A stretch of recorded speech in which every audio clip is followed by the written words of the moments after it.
Important है। साथ ही साथ अगर देखा जाए तो इसके साथ आपको फिजिकली फिट रहना बहुत इम्पॉर्टेंट है। इस वजह से आउटडोर एक्टिविटी में मिलिट्री ड्रिल के अलावा आपका शारीरिक व्यायाम का क्लासेस रखे गए हैं। इसमें 3 एक्टिविटीज आपकी कराई जाएंगी। एक तो पीटी कराया जाएगा। पीटी में आपके टेबल्स दिए हुए हैं, सिलेबस में निर्धारित हैं, टेबल 1, 2, 3, 4। इन टेबल्स के अंतर्गत आपको जो है बताया जाएगा, सिखाया जाएगा, पीटियां सिखाई जाएंगी और उसका आपको अभ्यास कराया जाएगा। साथ ही साथ आपको योग भी कराया जाएगा।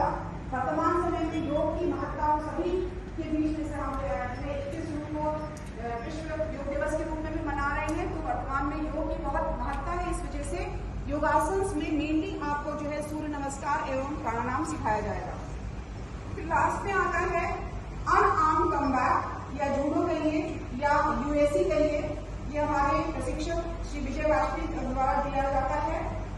आपका जैसा मैंने आपसे कहा कि जेलों में हमको वेपन्स अलाउ नहीं है। बहुत ही विषम परिस्थितियों में हम अपने अस्त्रों का प्रयोग कर सकते हैं। इसलिए अनआर्म्ड रूप से हम कैसे फाइट कर सकते हैं बिना किसी वेपन के, हम खुद की सुरक्षा कैसे कर सकते हैं, दूसरे को कैसे नियंत्रित कर सकते हैं फिजिकल रूप में, ये बहुत ही इंपॉर्टेंट पार्ट रहेगा। डेली इसकी क्लासेस रहेंगी और आप सभी लोग, मैं चाहूंगी इसमें रुचि, क्योंकि आप फीमेल्स हैं, इस वजह से आप सभी लोग रुचि लीजिए इसमें। और इसको इस 45 दिवस में अगर आपने रुचि के साथ इसको किया तो आप इतना ट्रेंड हो जाएंगे कि अपनी सुरक्षा आप बिना किसी आर्म्स के कर सकते हैं। मुलाकात में किन सावधानियों को आपको बरतना है, इसके बारे में आपको बताया जाएगा। कारागार में कुछ वस्तुएं हैं जो कि निषिद्ध है, जो कि ले जाना अलाउड नहीं है। वो कौन कौन सी वस्तुएं हैं इसके बारे में बताया जाएगा आपको। और अगर वो वस्तुएं आपको प्राप्त होती हैं तो उसकी स्थिति में आपको क्या करना है, ये भी आपको इस चैप्टर में बताया जाएगा। तलाशी, आप लोग तलाशी भी करते हैं बंदियों की, तो उस तलाशी में क्या सावधानियां बरतनी है, आपको किस प्रकार से आपको जो है तलाशी करनी है, इसके बारे में प्रैक्टिकली भी आपको बताया जाएगा। गेट पुस्तिका, जेल वार्डन की ड्यूटी जो है गेट बुक की एंट्रीज में लगती है, गेट पे लगती है। तो गेट पुस्तिका ज्यादातर मुझे जहां तक जानकारी है अभी फीमेल्स की लगी नहीं है गेट ड्यूटी पर। इन फ्यूचर आपकी जगह ड्यूटी लगती है गेट पर, तो उन गेट पुस्तिका में आपको क्या क्या चीजें भरनी है, क्या क्या सावधानी बरतनी है, इसके बारे में भी आपको बताया जाएगा। जेल अपराध एवं दंड, बंदी कौन कौन सा जो है कृत्य करता है जो कि जेल के अंदर अपराध की श्रेणी में आता है, उसके लिए उसको कौन कौन सा दंड दिया जा सकता है, ये आपको जानना बहुत इंपॉर्टेंट है। क्योंकि अगर आप बंदी को ये बताएंगे कि हाँ अगर तुम ऐसा करो तो तुमको ये दंड मिल सकता है, तो आप ही सबसे करीबी उसकी काउंसलिंग कर सकते हैं। इसलिए आपको ये जानना बहुत जरूरी है कि जेल में कौन कौन से कृत्य होंगे बंदी द्वारा जो कि अपराध की श्रेणी में आएंगे। इसके साथ लास्ट में आपको बताया जाएगा कि विभिन्न जेल अधिकारियों के मूलभूत क्या कर्तव्य हैं और इसमें क्या क्या उनको सावधानियां और किस तरीके से अपने दायित्वों का पालन करना है, इसके बारे में आपको बताया जाएगा। फिर नेक्स्ट विषय आता है, वर्तमान समय में इसकी बहुत उपयोगिता है, वह मनोविज्ञान। मानव का व्यवहार बहुत जटिल है, उसको समझना बहुत आवश्यक है। यह विषय आपके खुद के लिए बहुत इंपॉर्टेंट है और साथ साथ आप जो ड्यूटी परफॉर्म कर रहे हैं, जिस विभाग में अपनी ड्यूटी को परफॉर्म कर रहे हैं, वहां पर इस विषय की जानकारी आपके लिए होना बहुत आवश्यक है। तनाव प्रबंधन, अभी आप महिलाएं हैं, अभी आप जो है बहुत सारे चैलेंजेस आपके सामने आएंगे, आप में तनाव उत्पन्न होगा। तनाव को कभी हम अवॉइड नहीं कर सकते, पर हम तनाव का प्रबंधन जरूर कर सकते हैं। तो तनाव प्रबंधन के लिए आपको जो है विभिन्न योगा टेक्निक्स भी सिखाई जाएंगी और उसके जो है थ्योरेटिकल तरीके भी बताए जाएंगे, जिसके थ्रू आप स्ट्रेस को मैनेज कर सकते हैं। समय प्रबंधन बहुत इंपॉर्टेंट है। अभी आप देखेंगे, आपको बताया जाए कि कितनी मिनट में आपको वर्दी पहन लेना है। एक एक मिनट बहुत इंपॉर्टेंट है आपकी ड्यूटीज में, इसलिए समय प्रबंधन के बारे में भी आपको जानकारी दी जाएगी। टीम बिल्डिंग बहुत इंपॉर्टेंट है, क्योंकि किसी भी संस्था को अगर चलाना है तो उसमें विभिन्न हायरार्की के जो लोग हैं उनमें आपस में कोऑर्डिनेशन का अगर नहीं है तो कोऑर्डिनेशन ना होने के कारण जो है कई बार देखा गया है जेलों में कि बंदी इसका फायदा उठाते हैं और उसकी वजह से कई जो है घटनाएं हो जाती हैं। इस वजह से टीम बिल्डिंग में आपकी क्या भूमिका होगी और आपस में आप जेल बॉर्डर्स कैसे टीम बना के वर्क करेंगे, कैसे जो है आपस में कोऑर्डिनेशन करेंगे, इसके बारे में आपको बताया जाएगा। संवाद कौशल बहुत इंपॉर्टेंट है। वर्तमान समय में आपको अपनी बात को कैसे रखना है, कैसे अपने अधिकारियों से कम्युनिकेट करना है, बंदियों से कैसे कम्युनिकेट करना है, बहुत भाषा को आपको बहुत नियंत्रित रखना है, ठीक है, क्योंकि मानव अधिकार में भी कहा गया है कि बंदियों की गरिमा को सुरक्षित रखना है। तो इस वजह से बहुत इम्पोर्टेंट है कि आप किस तरीके से उनके साथ संवाद करेंगे, इसके बारे में भी आपको बताया जाएगा। साथ ही साथ मोटिवेशन बहुत इंपॉर्टेंट है। आप जो ड्यूटीज कर रहे हैं, जो जॉब कर रहे हैं, उसमें कैसे आप मोटिवेटेड रहें, इसके बारे में भी मनोविज्ञान में आपको बताया जाएगा। नेक्स्ट विषय आएगा आपका नार्कोटिक्स का। कारागारों में जो है निषिद्ध वस्तु में आपके जो है जो इलीगल ड्रग्स हैं वो बहुत तरीके से इंटर करते हैं। और अभी जब नार्कोटिक्स पे आपका लेक्चर कराया जाएगा तो आपको बताया जाएगा कि बंदी किस तरीके से ड्रग्स को खुद बना लेता है और कैसे उनका उपयोग करता है, और कैसे जो, क्योंकि आप तलाशी करेंगे तो कई बार होता है कि कई पदार्थ आप समझ नहीं पाते हैं कि क्या ये ड्रग्स की श्रेणी में आते हैं कि नहीं आते हैं। तो पदार्थों को पहचानना एवं जो कहते हैं लक्षणों के द्वारा, जो लोग इसका इस्तेमाल कर रहे हैं उनके लक्षणों को जानना कि हाँ ये ड्रग एडिक्ट है, तो उसमें जो है आपको मुख्य रूप से जो काम करना है वो है ऊपर के अधिकारी को सूचित करना कि यह बंदी जो है यह ड्रग एडिक्ट है और जो है इन ड्रग्स का वो इस्तेमाल कर रहा है। नेक्स्ट विषय जो आएगा वह समाजशास्त्र है। समाजशास्त्र इसलिए इम्पोर्टेंट है क्योंकि जैसा कि आप जानते हैं कि कारागारों में हमने उन व्यक्तियों को रखा है जिन्होंने समाज के नियमों का उल्लंघन किया है। तो समाजशास्त्र में मेनली आपको जो बताया जाएगा कि व्यक्ति का व्यवहार क्यों उसमें जो है विचलन आया, उसके कारण क्या क्या रहे हैं और उसके व्यवहारों में किस प्रकार से हम अनुकूलता लाएं, ये इम्पोर्टेंट रहेगा। समाजीकरण के बारे में आपको बताया जाएगा, जहां पर आपको बताया जाएगा कि कितने प्रकार के समाजीकरण है, और आप देखेंगे कि उस जितने प्रकार के समाजीकरण है वो सभी जेलों में हो रहे हैं, जिसके द्वारा बंदी का व्यवहार का निर्माण हो रहा है। साथ ही साथ बंदी के व्यवहार में हम फर्दर चेंजेस भी समाजीकरण की प्रक्रिया के द्वारा करते हैं। उसमें प्रशासनिक ढांचे में कौन सा अधिकारी किस पद पर आता है, किस लेवल पर आता है, इस चीज के बारे में आपको जानकारी होना चाहिए। तो इसके बारे में भी आपको बताया जाएगा। उसकी आंतरिक संरचना, क्योंकि कई बार आप लोगों से बात होती है, हो सकता है आपने मेन गेट पे ड्यूटी की होगी या मेन वॉल पे ड्यूटी की होगी, पर बाकी कारागार में परिसर के अंदर क्या क्या चीजें आती है, वहां पे आपकी ड्यूटीज नहीं लगी है, तो पता चलता है 2 साल में भी आपको ये नहीं पता है कि जेल का ये भी पार्ट होता है। तो इसलिए जो उसका आंतरिक संरचना है उसके बारे में भी आपको जानकारी दी जाएगी। इसी के साथ साथ आपकी भूमिका कारागार की दुनिया बंद होने में होती है, इसलिए आपको इसके बारे में भी बताया जाएगा।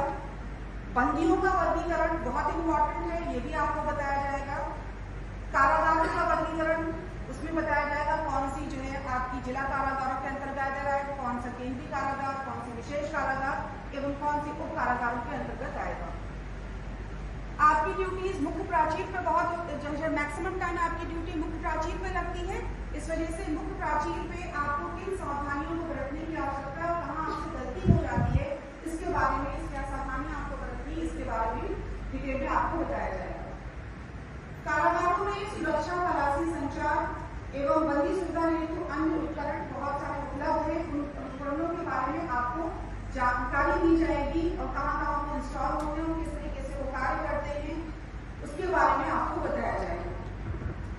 बहुत इंपॉर्टेंट, बंदी प्रवेश में आपकी बहुत अहम भूमिका नहीं होती, आपको रजिस्टर तरफ फिल नहीं करना होता है, पर आपको उसकी जानकारी होना चाहिए कि बंदी के प्रवेश के दौरान हमें किन सावधानियों को बरतने की आवश्यकता होती है और उसके मुख्य प्रावधान क्या है, ये जर्नल रूप में आपको पता होना चाहिए।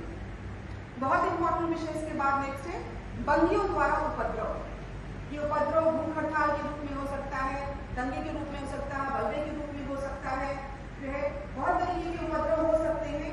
तो उपद्रव के कारण क्या होते हैं, उस उपद्रव की स्थिति में, क्योंकि आपको सभी को पता है कि कारागारों के अंतर्गत जो है आपको जो वेपन्स अलाउड नहीं होते, परंतु बहुत अधिक तादाद में जेल वार्डर की भर्ती होने के कारण इस कार्यक्रम को 45 दिवस के प्रारंभिक कार्यक्रम में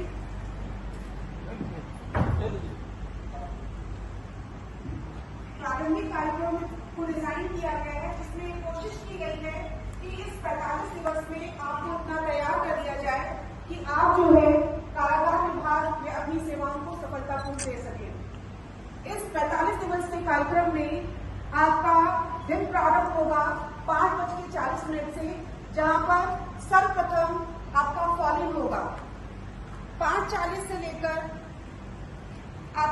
6:30 बजे तक पीटी, योगासन एवं अनआर्म्ड कम्बैट। उसमें चालू उसमें नहीं कि आप लोगों ने टीवी नहीं बनाया ये सर है, उसके साथ बोलिए।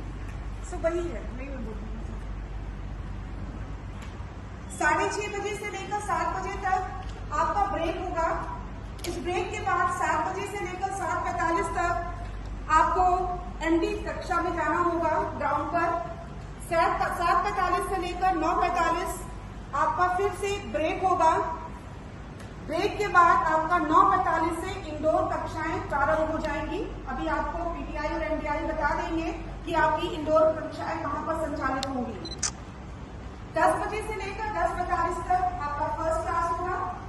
10:45 से 11:30 बजे तक आपका सेकेंड क्लास होगा। 11:30 बजे से लेकर 12 बजे तक आपका एक टी ब्रेक होगा। पर आप इस टी ब्रेक में अपने बैरिक्स में नहीं जाएंगे, इस संस्थान में क्लासरूम में ही सीटेड रहेंगे। वहीं पे आपको चाय अपनी लेकर करना होगा, बैठना होगा। और फिर से आपकी 12 बजे से लेकर 12:45 तक थर्ड क्लास स्टार्ट होगा। 12:45 से 1:30 बजे आपका फोर्थ क्लास स्टार्ट होगा।